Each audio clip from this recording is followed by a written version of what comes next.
So with that, Pat, we're going to talk about pasture and forage management as we go into the spring and the summer grazing season. So with that, I'll give you the floor. Okay. So like I said, we've got the chat button down there if you've got questions as we go along. And when I get to the very end, I'll have my email. So Patrick sent out the PDFs of the two presentations and of a handout that I've got. And an hour, I'm hoping to expand some of your horizons and maybe give you some things to think about. We can get to kind of in a rut of, this is what I grow, this is what I do. And times are changing and fertilizer prices are sky high and cattle prices haven't kept up. And so, things that may have gotten us by or worked in the past may not work anymore. And we may need to look at trying a few different things. And we're always learning and improving and coming up with new things, or sometimes we're coming back around to some old things.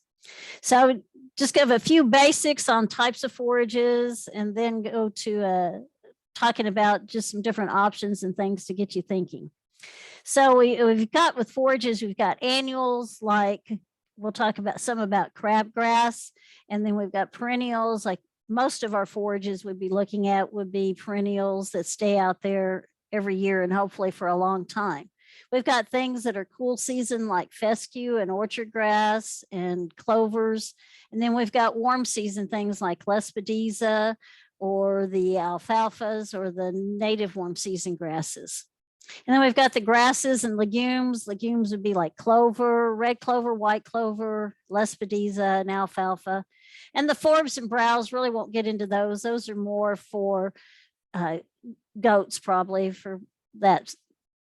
So talking about how they grow and just a little bit of basics. So this time of year, for the grasses, the tillers will be starting from the buds in the crown, and the same thing for the legumes. And that growth to come out is going to use carbohydrates that they stored up from last fall or during the winter.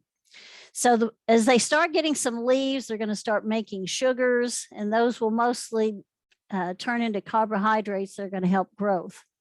So we have this wonderful miracle of photosynthesis, and you've got the sun, and you've got the carbon dioxide, and you've got water that the plants take in, and then they're going to make oxygen, give that off into the air, and then they're going to make sugars, and those sugars or carbohydrates are what the livestock can consume, or some of them they may put back down into the root system. So a little bit later this spring, they're going to start really growing fast. They grow from the ground up. The grass, the top of the grass leaf doesn't grow. It grows from the background, and we'll see that in a little bit more. And same thing, putting out buds for the legumes. And the more leaves you get, the more photosynthesis you can have, and that causes even faster growth. And they're going to keep using some of those sugars and carbohydrates. So then you get later in the spring, early summer, and for like the cool season grasses like fescue, the leaf growth is going to slow down. They're going to put up that seed stalk, and they're going to slow down the production and form a seed head. And at this point, they get more fibrous. Whenever a plant starts making the seed, it goes from vegetative to reproductive, they start becoming more fibrous and have a lower quality. So alfalfa has a pretty classic stage here we talk about with growth. Begins in the spring, and then it's pulling out carbohydrates to make that growth, because it really doesn't have any leaves out there right now. So it's got to have something to get the growth. So those first 6 to 8 inches, it's pulling carbohydrates out of the root storage. And then when it gets up to full bloom, it's put in its maximum amount of carbohydrates, and then that'll drop a little bit as it starts making seed. But we're always wanting to have those carbohydrate storage in the plants, especially in something like alfalfa, that helps it to grow and come back out. So in the fescues, you cut it off, and you've got some leaves left, and so that does help it get going and make some photosynthesis start happening. Now with alfalfa, you cut it off and there's really not any leaves. And so it's got to come out from buds from the ground there. And both of them, the regrowth is seen as the light growth. So like your grasses, they're growing from the ground up, and I'll move this up here a little bit. The clovers and alfalfa and such are putting out some new buds and having new growth. So if we remove a lot of the leaf surface, the growth of the root stops. And the roots are what makes the production. And I've got a few things we'll talk about and show some pictures here in a minute. But you can remove up to 50% of the leaf of a grass and you don't really do much to the root growth. But you start getting above that, then you really start slowing up the root growth. And as the root growth gets slower, then you're not going to have production and the plant is weaker. So I had this project, and it took me several years to get it and work like I wanted it. So I got these 1 gallon plastic pots and punched holes in the bottom for drainage. And in the early spring, I had planted a single fescue plant seed in each of those and let them grow. Had it in potting soil mix, and I watered, and the potting soil mix had some fertilizer, and I watered and fertilized. And so I wanted to cut them and have like 2 different sets. One to kind of simulate rotational grazing, where you let the cattle graze the plant off, and then there's maybe about 3-4 weeks before you come back and the cattle will graze it again, compared to continual grazing. So if we just have one big pasture and the cattle go out and graze, they go out and they graze something off. Well, maybe next week they come back by that area and it's regrowth a little bit, and that's nice and tender and high quality. And the stuff they didn't eat last week, well, that's gotten more mature and more fibrous and tough. You know, the far end of the pasture was further away from the water source. They don't ever get back there. And so they just keep going back to those same places that they've eaten off, and it gets up a little bit and they eat it off again. So they don't graze it uniformly when you've got one big pasture. So this was to have the one where I cut it once a month, and the other I cut to, both of them I cut to 2 inches, and the other I cut to 2 inches once a week. And I'd intended to do this over the whole summer, but by about 5 of the weekly cuttings, most of those that I was cutting weekly were starting to die. So it was like, okay, I got to change the paradigm here in this experiment, because I'm not going to have any plants left. So after 5 weekly cuttings and 2 monthly cuttings on the other, I didn't cut it anymore the rest of the summer. I just watered and fertilized. And then on September 2nd, I harvested a plant of each there on the left, and I waited another month and harvested one of each there on the right. And you can see those plants that were cut to 2 inches every week were dead and dying and didn't do very well. And you can see they didn't even have much root system at all. And, it was starting to recover a little bit when I waited all the way to the end of September. But you can see how damaged those plants were when they were being cut every week versus when they were getting cut about once a month. It's pretty dramatic. So this is a video. It doesn't have any sound, but it's showing growth of orchard grass time lapse over 5 days. And it kind of shows that same thing. So they had continual grazing where they were grazing it they cut it to 1 inch, and then rotational grazing where they cut it to 3.5 inches. And then they did a time lapse for 5 days of the regrowth. And you can see where that was cut at 3.5 inches, how very much faster it is for it to regrow back. It just is really hard on those plants when you've keep getting them cut off.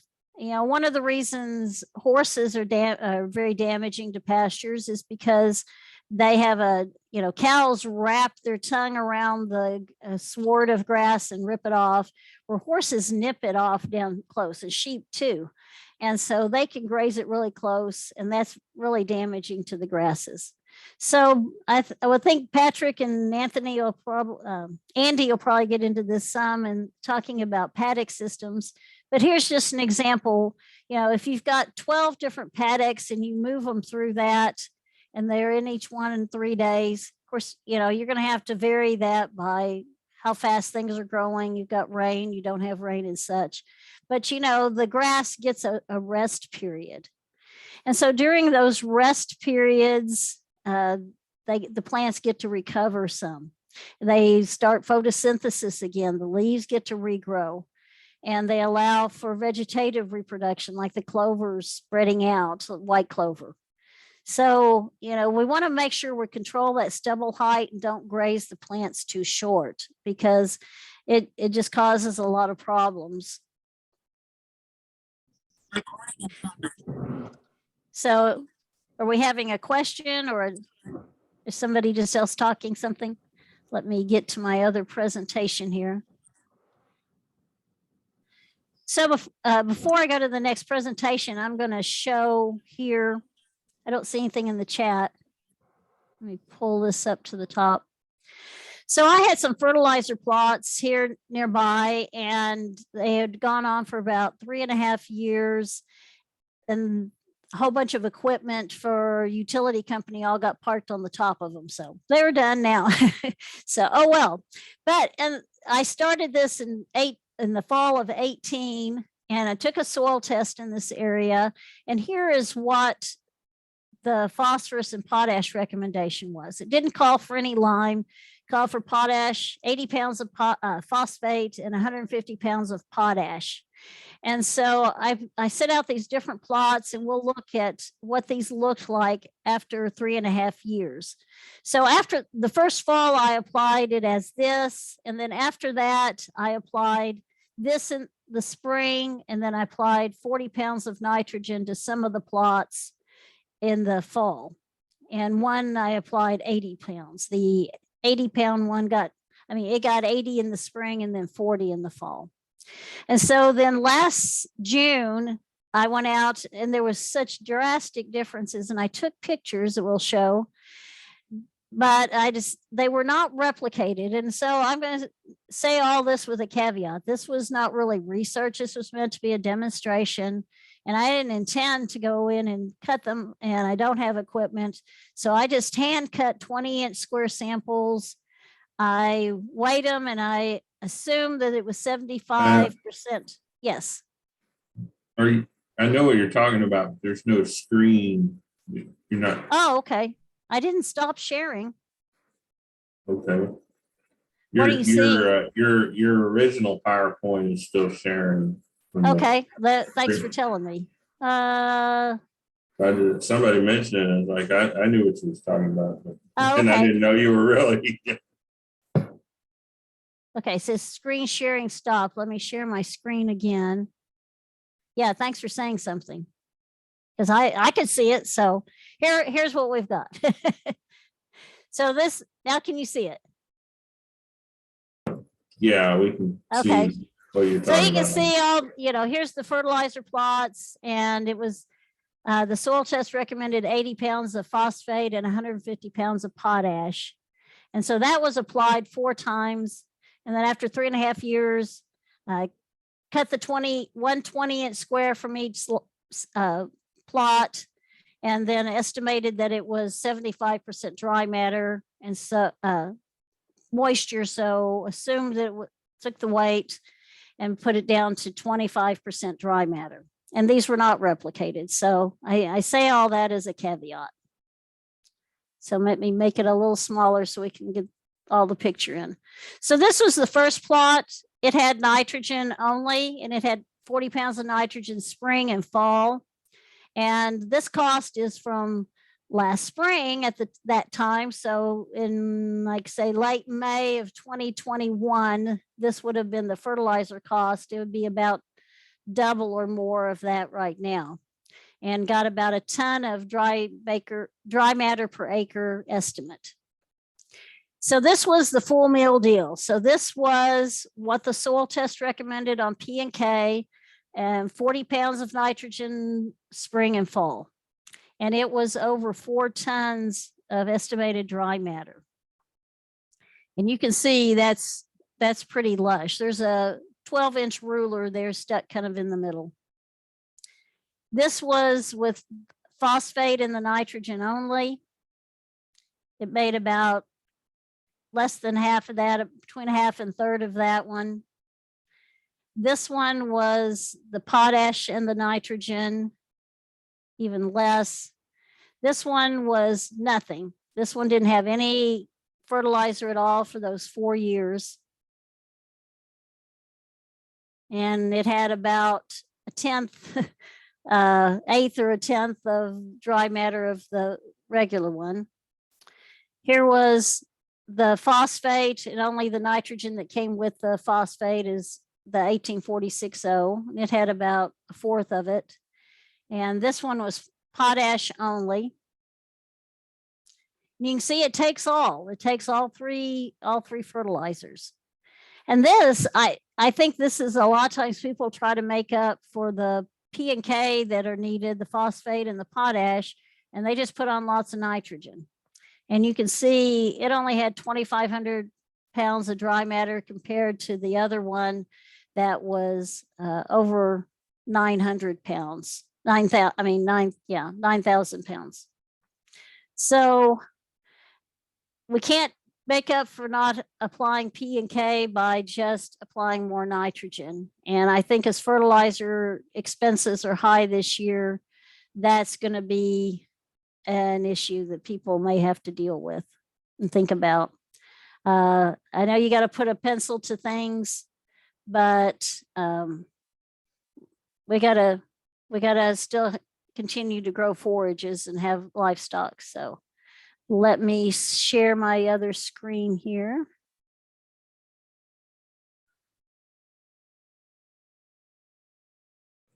And I've got a question on that. Okay.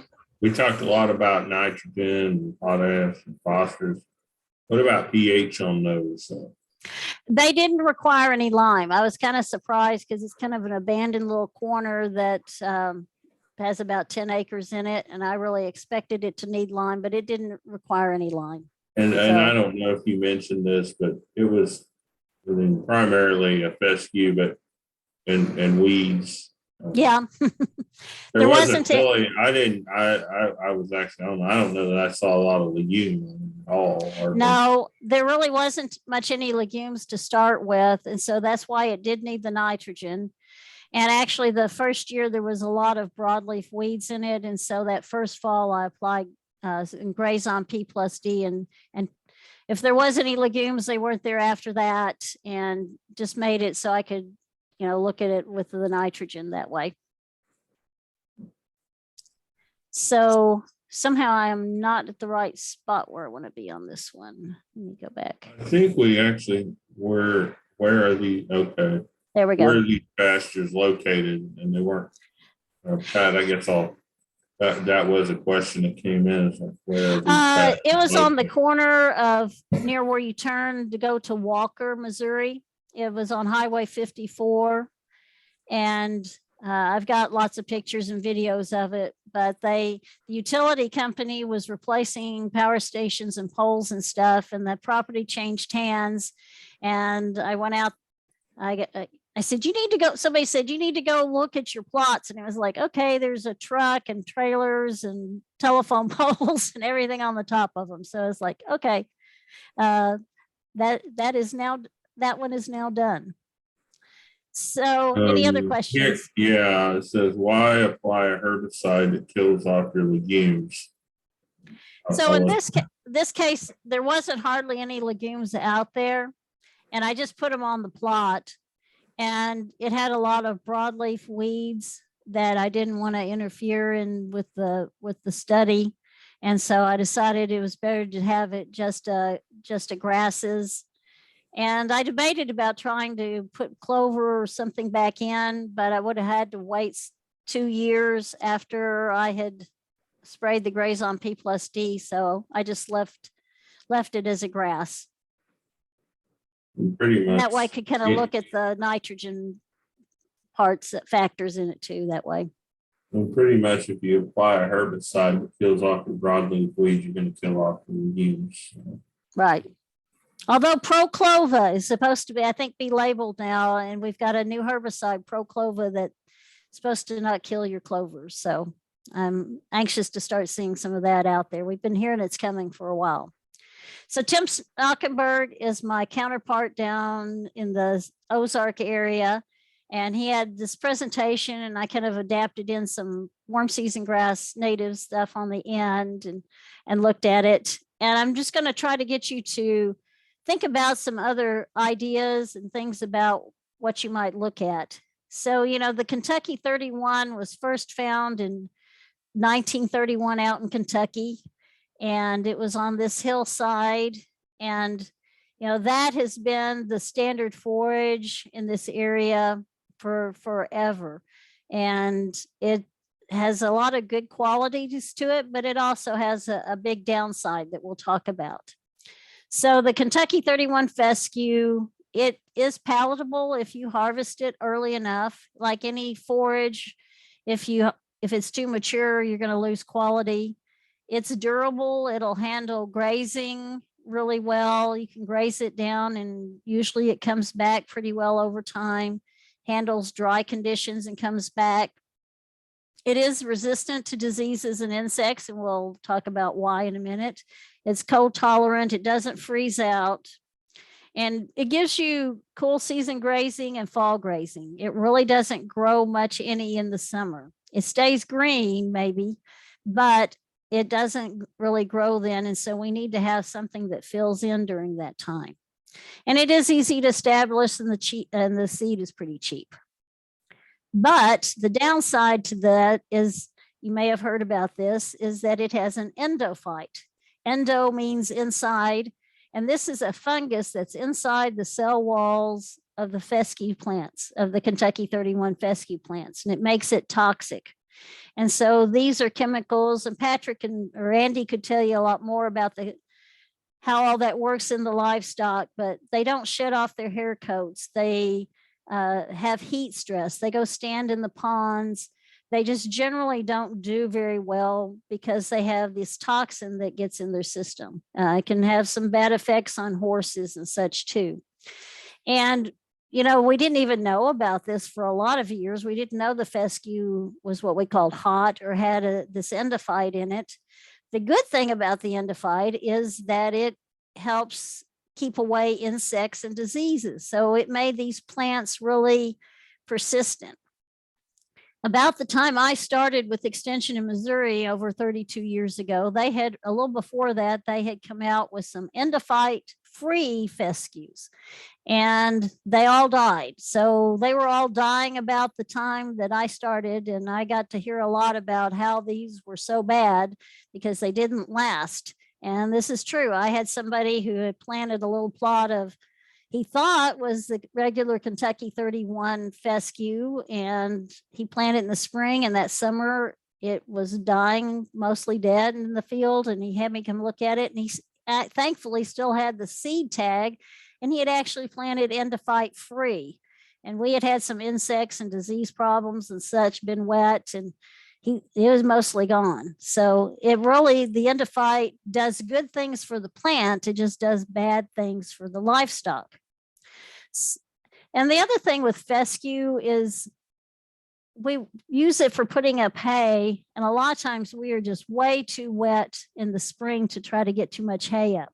And so it's hard to fit that in. And I will say, I think people have gotten away from doing the hay at a timely manner. And we don't even start thinking about it till June. And some years we will catch a dry week in maybe late April or so, which would be the best quality of hay. But I think we don't even have that on our radar anymore. And so I think we can get a lot better quality hay if we can find that window. Some years it's going to rain and you just don't find that early window to get it cut. But cutting it in June and such is just really poor quality. So, we've been this fescue based forage system, and maybe it's time for a paradigm change and think about doing some other things. And so I'll give you some other ideas and some options and look at some of the benefits of those.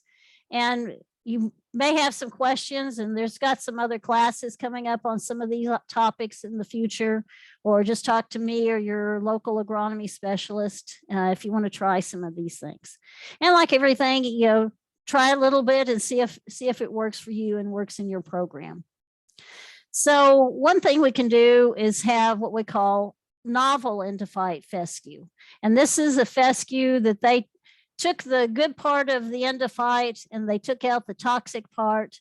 So it still is persistent and helps with the insects and disease, but it doesn't do the damage to the livestock.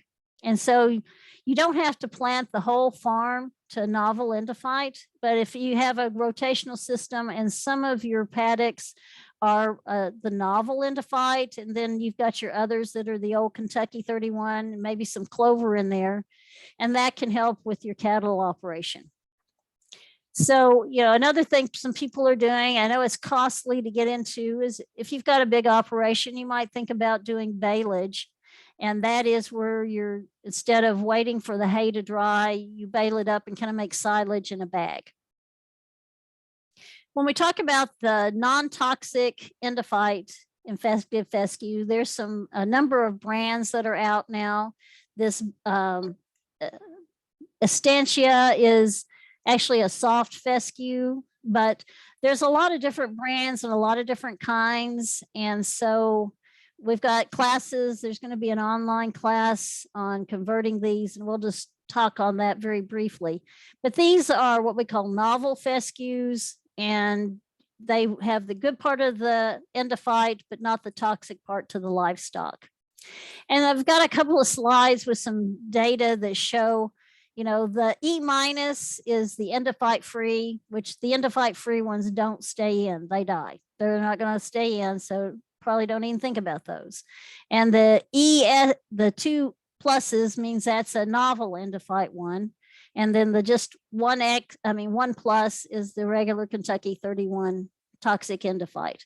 So you can see as far as gain, the endophyte free and the novel endophytes, they gained a lot more than the ones on the high endophyte toxin. And here was one, and it's kind of complicated, and I'll just hit it briefly, and you can look in your handouts that you had, the handouts from Patrick sent out. And they had this 5 different treatments. And so they had spring calving calves, and then they had fall calving herds.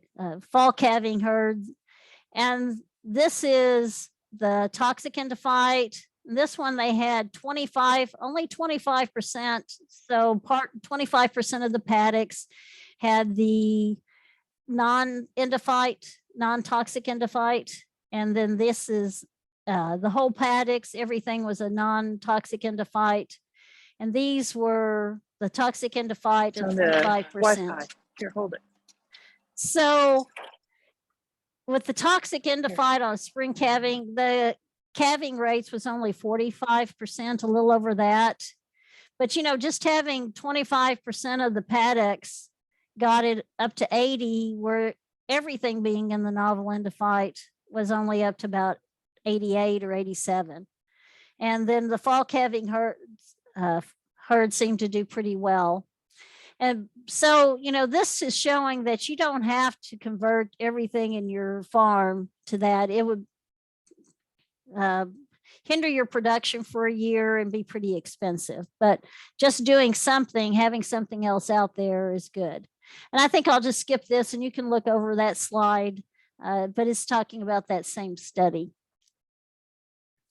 So how do you convert that? You have to keep the fescue, the Kentucky 31 field, from going to seed that year. And then you do what we call a spray smother spray. And so if you start in the spring, you keep that from going to seed. You spray it with a herbicide to kill it. You plant a smother crop that competes with any little fescue seedlings that are out there. You spray it again with a herbicide.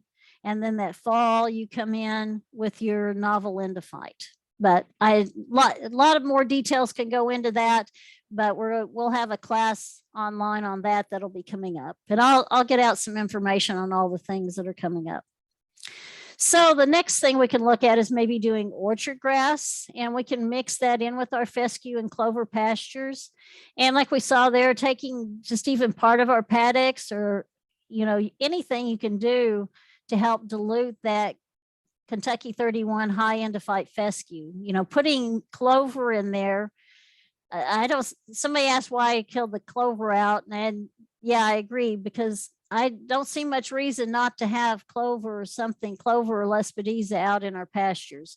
It's free nitrogen. It dilutes the endophyte. It provides a higher quality forage. So, you know, what's the downside of that, especially when fertilizer prices are what they are? Now, if you have straight fescue and you put clover in this spring, you are not going to get the full benefit of the nitrogen from those clovers. So the legumes make nodules on the roots that get nitrogen from the air.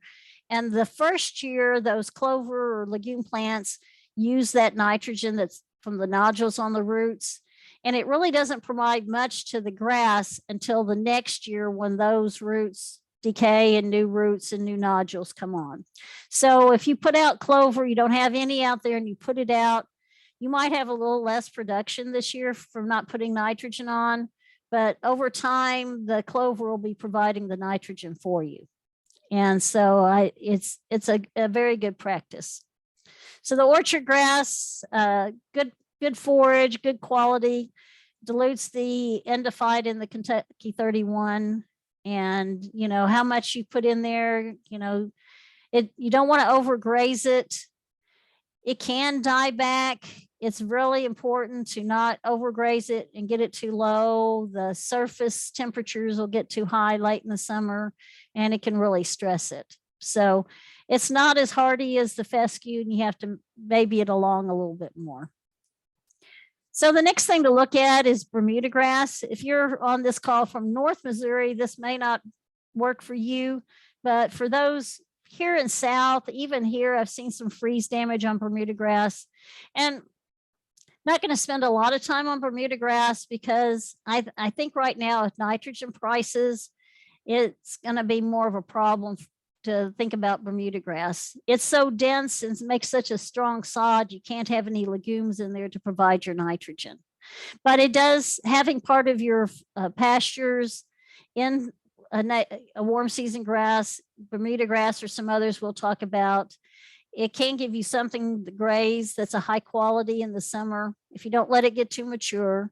And so it fills in that gap when the cool season grasses go dormant. And what I've first started in 79, probably, or about 70 or 80. Excuse me. Where I've worked for was Soil Conservation Service, now NRCS, for a short time. When we did farm plans, we always tried to look at having 25% of the pastures in a warm season grass. And 30, 40 years later, that's still a good practice to have something out there besides just a cool season grass like fescue. So Bermuda grass is one that we can look at. So it is productive June and August. You can get high gain, a lot of quality forage, does respond well to poultry litter. You just can't let it get too mature before you start grazing it or you're baling it. If you're going to do it for hay, you don't want to let it get reproductive. You want to catch it while it's still vegetative and high quality. And then if it looks like you're going to get some rain, put out maybe another 40 pounds of nitrogen. And you can maybe get 3 or 5 tons, maybe 3 cuttings this summer. But you have to keep your cuttings timely and not let it start getting too mature. Since it goes dormant when there's a freeze, we can drill in something like wheat or cereal rye into it and give some fall grazing, and then have your Bermuda again the next year when it warms up. Establishing it can be a problem. We'll talk some more about that. They have had in the Ozarks a stem maggot that's caused some problems. Because it is a short stemmed, it's not real tall when you harvest it. It can make it harder to roll out round bales. And sometimes the cattle, if they're not used to it, might be a little averse to it. But you can have good gains. Again, the key is not letting it get too mature. So it's not a perfect solution to the endophyte. It does have that niche, and there's some other things you might want to look at, especially in other parts of the state, but it does give us some options. And it can make a great tonnage of hay if you stay ahead of getting it cut and you have some rain to get some nitrogen out there and washed in. So it is a paradigm adjustment because we're used to just having just fescue, maybe fescue and clover, and the cattle really suffer when they don't have much out there in the summer. Like I said, it may be green if it's not an extreme drought, but it's just not growing much. And the cattle don't have as much food coming in as you might think they are. And it really does hurt reproduction and hurts gain out there.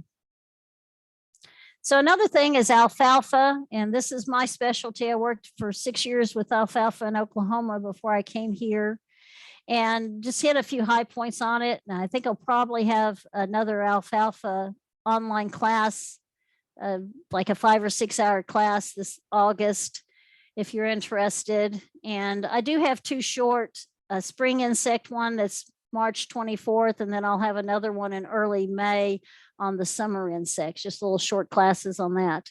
But alfalfa is the queen of the forages, and it has that name deservedly. It's a very high quality forage.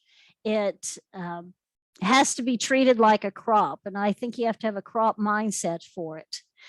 It does, I think, have a fit if you're baling it up for hay and using that instead of buying protein supplements. And so I've always had a few growers that they have a little bit of alfalfa and they're not trying to sell it. They're using it for protein supplement. And Patrick or Andy could talk to you more about that. But there are some grazing varieties. You could do that in a mixed grass stand. Pure alfalfa can have some bloat problems. There's some things you can get out there for bloat. But I think one of its main advantages is to use instead of a protein supplement.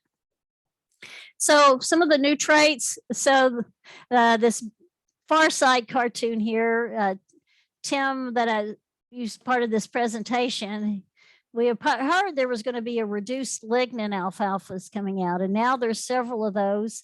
And lignin is the fiber, but it also helps the plant to stand up. And so I had always wondered, when they came out with these reduced lignin plants, were they going to fall over and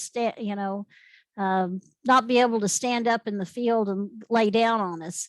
And so when they first came out, and we had this little group email going, and I posted this and I said, my question to the seed company is, are they going to stand upright well? And I thought of this Far Side cartoon with the boneless chicken ranch. And I don't think he really appreciated the analogy, but I was assured that they did have the standability like they should have. And it's not a big reduction, but it does reduce fiber. And if it reduces fiber, it does increase quality. Of course, the big thing on fiber is not getting it cut too late. And then there's the Roundup Ready alfalfas, which give us some real herbicide options, especially if you've got curly dock. So alfalfa does remove a lot of nutrients. It's the queen of the forages. It removes a lot of, you can get a lot of hay, but then you're removing a lot of nutrients, and you have to look at that. And I think if you're going to grow it, you've got to treat it like a crop. And it's not something we can misuse like our Kentucky 31 pastures, and we'll cut it when we get to it. If you're going to spend all the money it takes to get it established, you need to be spraying it for alfalfa weevils, maybe aphids, probably potato leafhopper sprays, and use some herbicides and keep that fertility up. And if you do that and stay ahead on the harvest, you should have a lot of forage that's good quality forage. Now, like I said, if if you're going to plant double crop beans instead of harvest your hay and get behind and you only get 2 cuttings or 3 cuttings a year, and it's a lot poor quality because it's too mature, then maybe alfalfa isn't the option for you.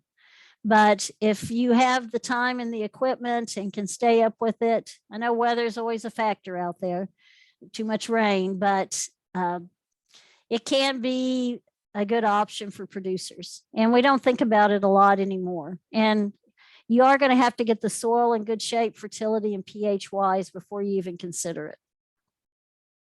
So crabgrass, this is a warm season annual, and this is not the crabgrass that grows in your yard. This is some improved varieties we'll talk about. It gives some later summer grazing. If you've got a really thin fescue pasture that's maybe kind of needs renovating anyway, maybe drill in some crabgrass in there, and it usually will reseed itself. Now, I have seen on cool, wet springs, sometimes it can be slow to come back up the next year. It can come up late and be kind of behind. But you can do just crabgrass, and then in the winter, put in something like a cereal rye and just kind of rotate between those two, or an annual ryegrass. There are 3 main varieties that are improved that people purchase, and you want to drill it in that first year. It's only 5 pounds of seed, so a lot of times people mix it with something so they have enough material to drill out there. And then after that, in the late April, early May, run a harrow or something over it just to kind of scratch the surface a little bit. It'll help the germination. So just a little bit of any kind of thing, a harrow or very, very light disking or something to help that out. So the annual ryegrass is another option, and I know some producers like this. I will just say that I'm leery of this because this is one of the most herbicide resistant weeds in the world. And I know our weed specialist gets really concerned when we talk about annual ryegrass. And I know it's in some cover crop mixes and some people put it in their pastures and really like it. But if you're in a row crop area, especially, it is something I'd kind of be leery of. Annual Lespedeza is another option. It's a summer legume. And so we'll talk about it briefly. If you're going to drill it or frost seed it into a grass sod. So frost seeding is where you take your fertilizer and you mix the clover legume seed in with the fertilizer. You don't let it set together. It'll kill the germ in it. And you spread that out, and you do it early enough in the winter so that you get some freezing and thawing to work it into the soil. Now in South Missouri, we may be getting a little late for frost seeding anything. At this point, you might consider drilling it instead, and you can drill it in early April. It is a warm season legume, so if it comes up too early and then gets a hard freeze on it, it might kill it out, the little seedlings. It's an annual, so you need to try to let it reseed every year. And it's not near as picky as clover, and for sure not as picky as alfalfa on the pH and fertility.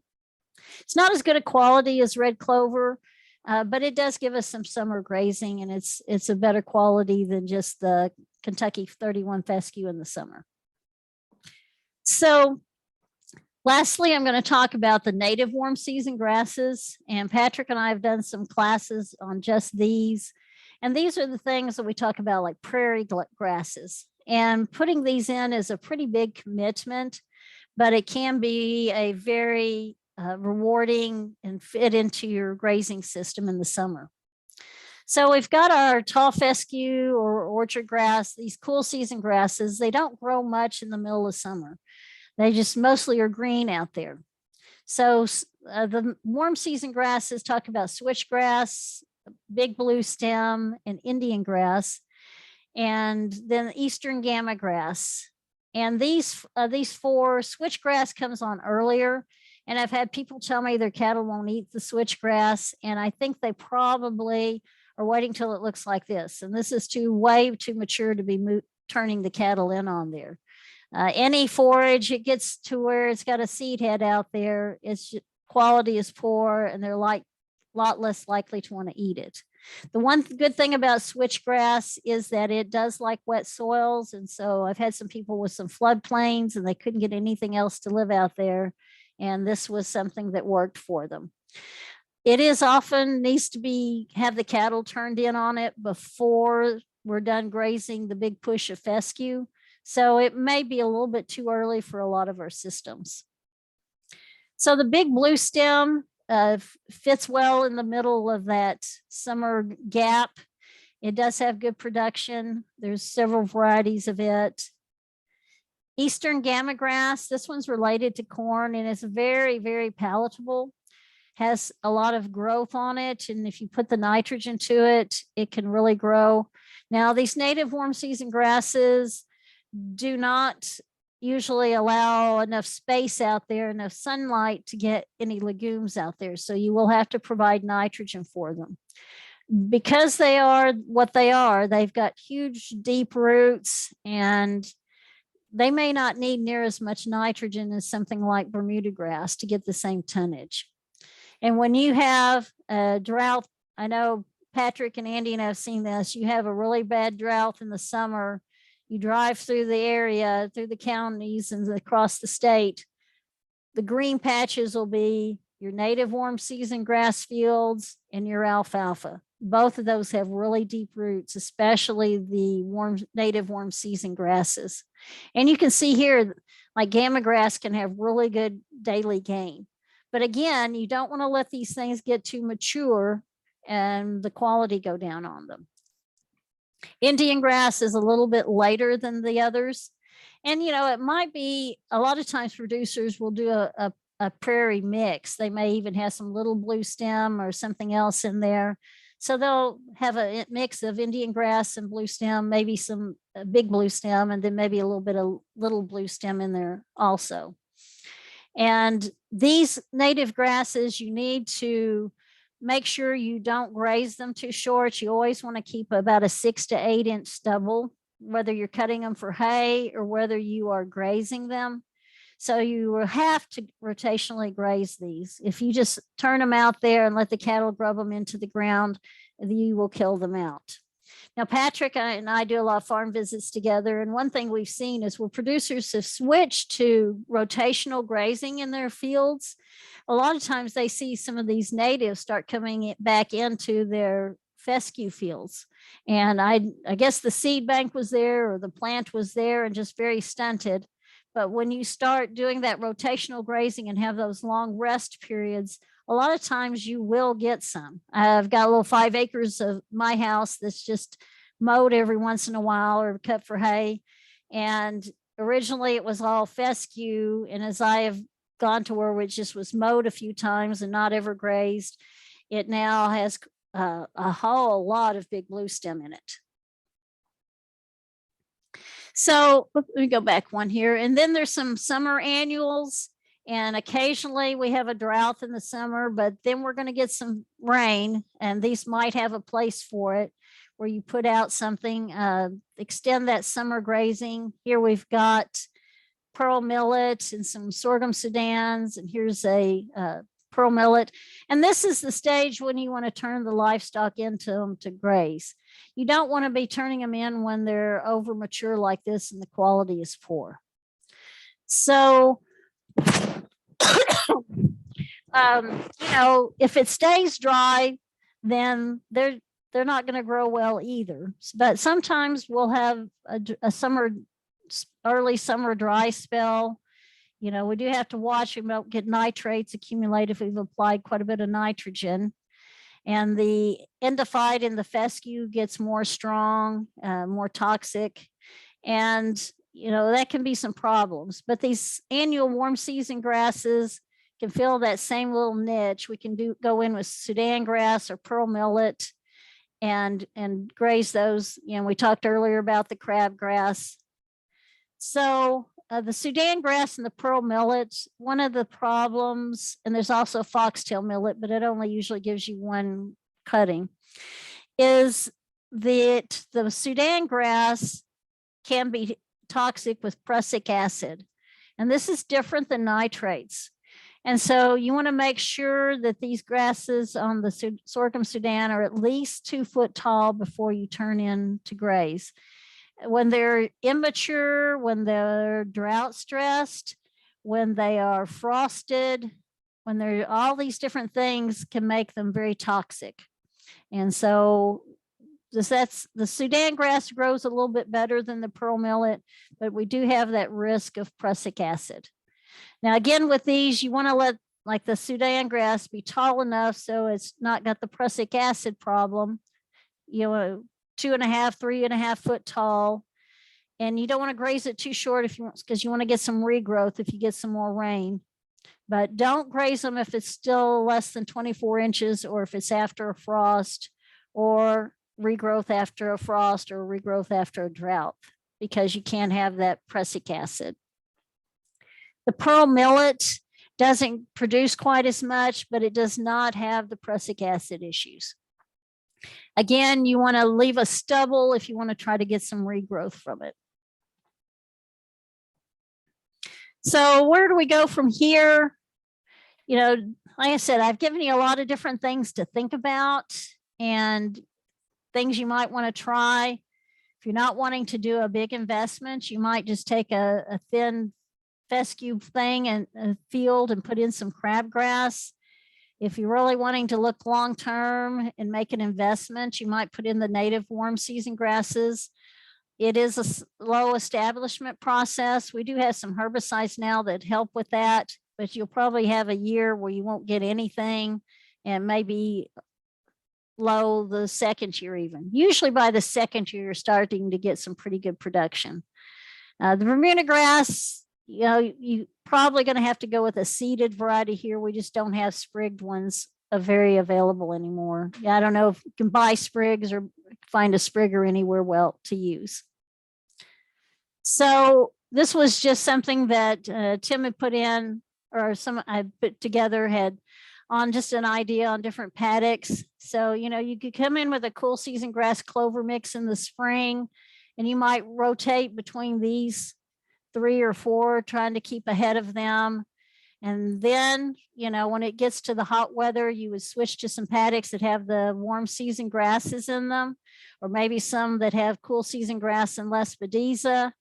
And, that way we've got something out there that's diluting the endophyte or replacing the endophyte with the novels, or, giving us some growth in the summer. Like I said, the fescue is kind of deceiving. If it's not an extreme drought, it stays green in the summer, but it's just not producing very much. And here's my contact information.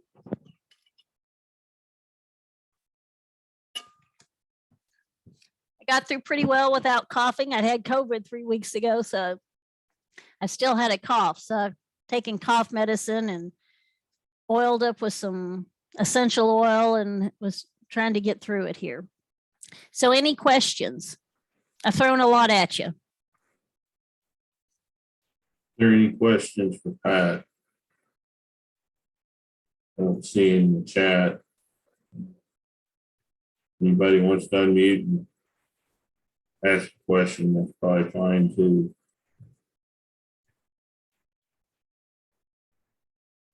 Well, like I said, I gave you a lot to digest. You think about it. Here's my email. And like I said, we've got classes coming up on an online class on converting to the novel endophytes. I'll probably have one in August on growing alfalfa. And I've got the spring and the summer alfalfa insect classes coming up. And I'll get info on those to Patrick so he can let you know before the end of these 4 sessions. Well, if there's no other questions, thank you, Pat, for the presentation tonight. As I said earlier, we recorded this, so anybody has any,